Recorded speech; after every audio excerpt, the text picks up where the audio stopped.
Welcome to the Chronological Bible Journey, where we discover God's whole story one day at a time. I'm Ben. I'm here with Noah today, and we will be your guides as we walk through 1 Samuel 17 through 19. It's day 104, so let's get started.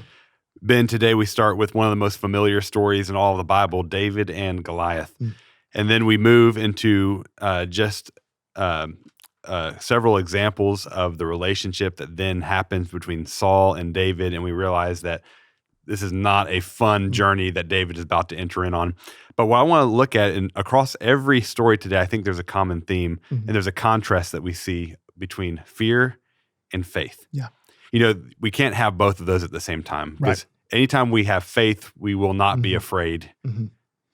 But every time we fear, we're rejecting our faith and we're believing the words of the enemy versus the what the Lord has told us. And our pastor, Brother Steve, has said several times that the enemy has two fangs. It's fear and discouragement. Yeah. And understanding that this is very much different than when we say fear the Lord. Yep. This type of fear is different. I love the picture Brother Steve showed one time where he said, when we fear something, we're bowing to it. We're saying it has power over us. We're essentially making it a God over us. And we're saying that it has authority and control over us. That's good. Versus when we have faith, we are acknowledging that it is the Lord alone that we follow and that has control of anything. So what we read today is a story. We've started yesterday with the story of David and Goliath when Goliath is taunting the nation of Israel, and they are terrified.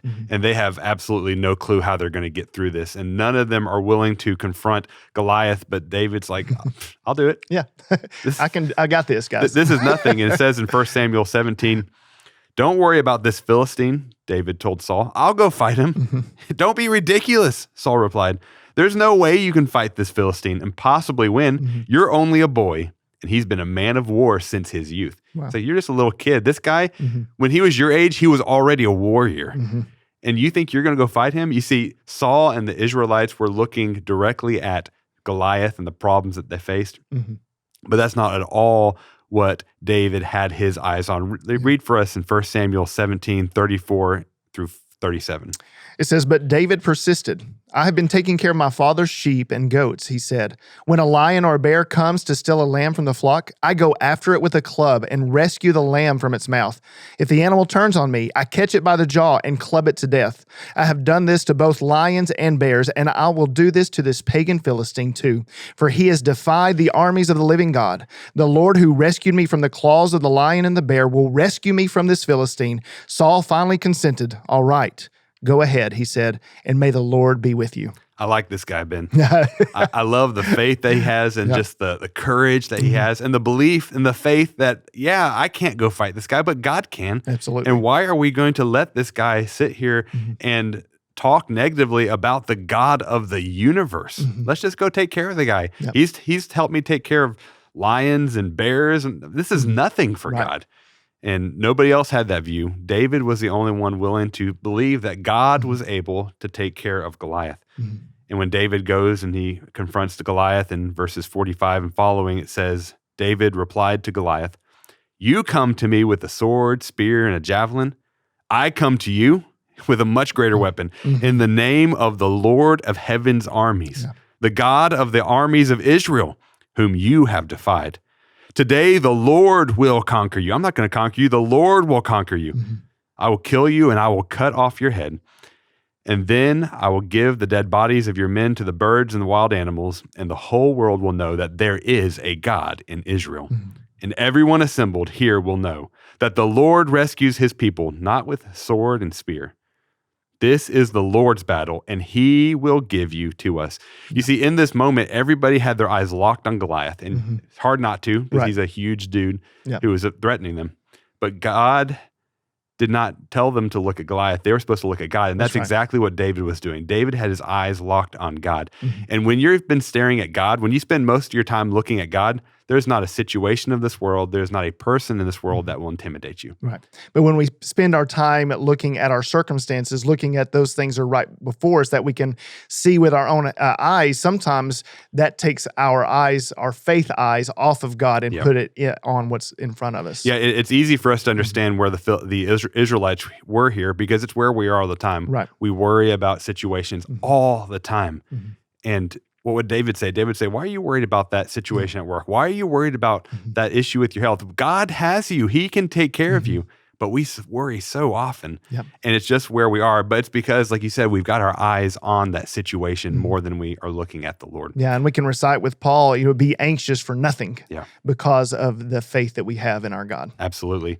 And so the Lord does exactly what he says he's going to do, and he delivers the people from Goliath. And everybody is thrilled. Saul is thrilled. The people are thrilled. And David is a hero of the people. But Saul didn't like that. No. Saul was not a fan of David's new fame and the way that the people were looking at him. We read a few days ago where Saul was very clearly told by Samuel, hey, the kingdom is being taken away from you. Right. You will no longer be king. God is going to give the kingdom to somebody else, a man after his own heart. Now, Saul, I don't think knew that David was the guy at this point, but maybe he had some suspicions at this point that this is the guy that God was going to raise up and the people love him. And he starts to once again exhibit fear and look at man and try to pull people and worry about what are they thinking about me? Do they like me? Do they like him more than they like me? And all these jealousies start to occur. And we see that in 1 Samuel 18:7-9, if you could read that. Says, this was their song. Saul has killed his thousands and David his 10,000s. This made Saul very angry. What's this, he said. They credit David with 10,000 and me with only thousands. Next, they'll be making him their king. So from that time on, Saul kept a jealous eye on David. Yeah, David saved Saul's everything, the kingdom, nation. He saved the nation. But now he doesn't like that everybody was celebrating that and not celebrating him because he was so focused on himself. And we see that this jealousy starts turning into a hatred for David and a paranoia. And we see several times today where Saul is just turning on David time and time again. The Bible says in 1 Samuel 18:28-29, when Saul realized, listen to this, when Saul realized that the Lord was with David and how much his own daughter, Michal, I don't know how to say that, but I'll say Michal, how his own daughter Michal loved him, Saul became even more afraid of him. And he remained David's enemy for the rest of his life. That didn't have to happen. No. This was an opportunity for Saul to celebrate what God was doing, but he was so jealous that the Lord was with David. Right. When the Lord was with Saul, but Saul had turned his back on the Lord and disobeyed the command. And we see literally in today's reading where Saul is throwing spears at David and he's trying to kill him. He sets a trap outside his house. As soon as he wakes up in the morning, you kill him. But the Lord rescues him time and time again. I imagine if I'm David at this point that I'm pretty discouraged. Right. And you have to remember that David has already been anointed king of Israel. Right. He knows what's supposed to be his future. God has said this is what's going to happen, but this does not look like king of Israel is in my future if I'm David. Right. And it's so easy to see that David here had to have been getting discouraged and confused, and it would be so easy for David to start to doubt the word of the Lord. Yeah. And this is why I love reading our Bible chronologically this year, is that in the midst of the story, we then come across Psalm chapter 59. And this is a psalm that David wrote right during this time of his life. And so when we wonder, what was David thinking and feeling at this time? We know exactly what he was thinking and feeling because he wrote it in the psalm. And just reading a couple excerpts from it, he says this, rescue me from my enemies, O God. Protect me from those who come to destroy me. Rescue me from these criminals. Save me from these murderers. David, even in this moment, just like he did with Goliath, he knows they're not the ones that have power of me. You do, Lord. Right. You can save me from this situation. He says, they're coming against me, but Lord, you laugh at them. You scoff at all the hostile nations. You are my strength. I wait for you to rescue me. For you, O God, you are my fortress. In his unfailing love, my God will stand with me. He will let me look down and triumph on all my enemies. Towards the end, he says, but as for me, I will sing about your power. Each morning I will sing with joy about your unfailing love, for you have been my refuge, a place of safety when I am distressed. Yeah. That is what faith looks like. Right. In the midst of literally avoiding spears thrown at you and an army outside your house waiting to kill you, he's choosing to believe what God has said. And that's the choice that we have today. Are we going to believe what God has said? Or are we going to believe the circumstances in the world around us that are trying to make us discouraged, trying to make us fearful? We can trust the word of the Lord every single time, even when it doesn't make sense, because God will always come true on his word, and he is our refuge and our help in time of need. Yeah. May we live by faith and not by fear. Such a great word. Well, thank you so much for joining us today. If you're here and you have been encouraged by the Chronological Bible Journey, we want to encourage you to share your story with us. By sharing your story, you're going to encourage others. In our show notes today, there's a link where you can share your story and let us know how God is moving and working in your life through this journey.